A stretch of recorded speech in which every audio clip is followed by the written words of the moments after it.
morning, sunshine. Good morning, Saudi Arabia.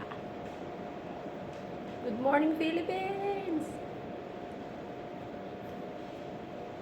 Let's go, guys. Papasok po kami ulit. Yung kabady ko palagi. Hi! Si Audrey. Yan, lakad-lakad lang kami dito. Sobrang lapit lang naman. Tapos sobrang init agad. Pero malamig. Diba? Guys, ako mo po kayo kasi magkakasunburn na ako. Pero Kakasunburn ang dito. kasama ko, wala yan. Ayan guys, yung kalsada. Minsan may mga parang galit sa buhay nila. Makadrive dito ay wagas. Diba? Lakad lang kami dito. Umaga pero sobrang init.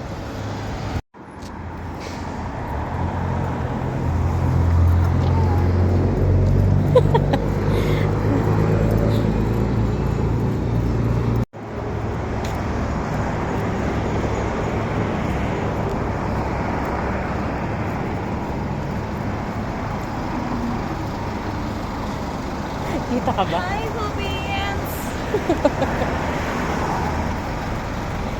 Ayan, ito yung highway. King Saud Road. Ayan, malapit na kami. Naya Medical Tower. Busy na naman sila here.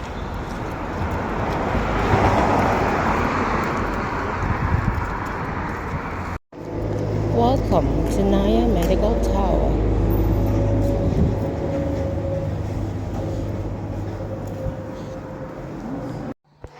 Okay guys, andito na ako sa clinic. Ito naman ang hawak ko. Humingi na ako ng basahan sa cleaner. Kasi palagi na lang na ayoko naglilinis ay gamit yung tissue. Kasi yung mga fiber ng tissue na iiwan, eh pag ginanon, ginaganto ng boss namin, ginaganyan. Boom! Tapos, yun. So, kailangan, walang matitira sa kamay.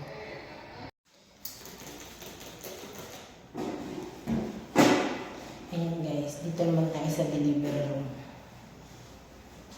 Wala pa naman kaming pasyenteng naka-schedule para sa pag-anak this month kasi hindi pa naman ganyan kalaki yung tiyanong na-check up namin. Pero, mabuti na yung ready, baka bigla may umanak. Diba?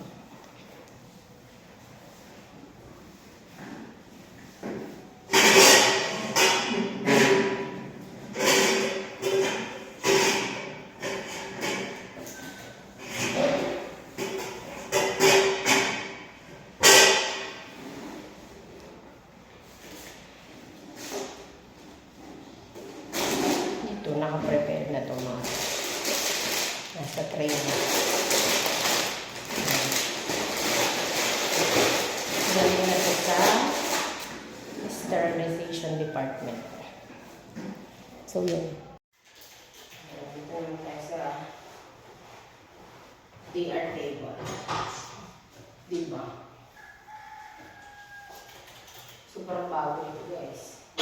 Wala pang umaano dito. Pero, everyday. Siyempre, kailangan natin linisin.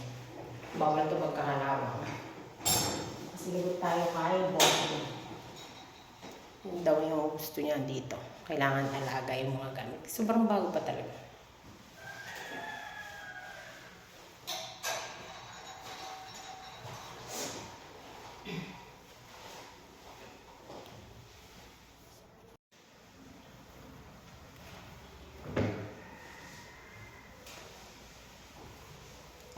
Guys, dito ko lang ito makita.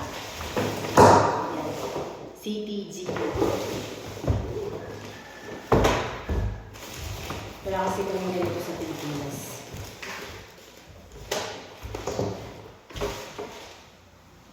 Yan, doon sa center namin sa Pilipinas. Yan. Pang-measure yan ko. Ilang minutes na yung contraction, saka yung duration, ganun.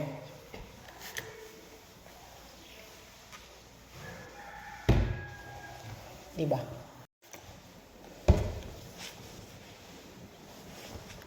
Dito, ang medtech dito, taga-process lang ng mga specimen. Pero usually, kami sa extraction, ganun. Binibigay na sa amin yung mga Vacutainer. Ito guys, naka-ready na lahat dito sa delivery room itong mga gamot. Hi guys, dito naman tayo sa recovery. After mga anak, dito naman.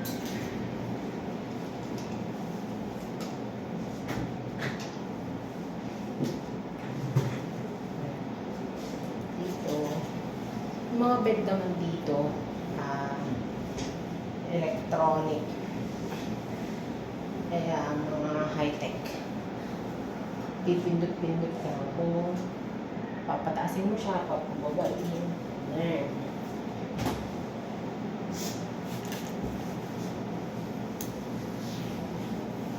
Para ka dito ang mga 5-star hotel.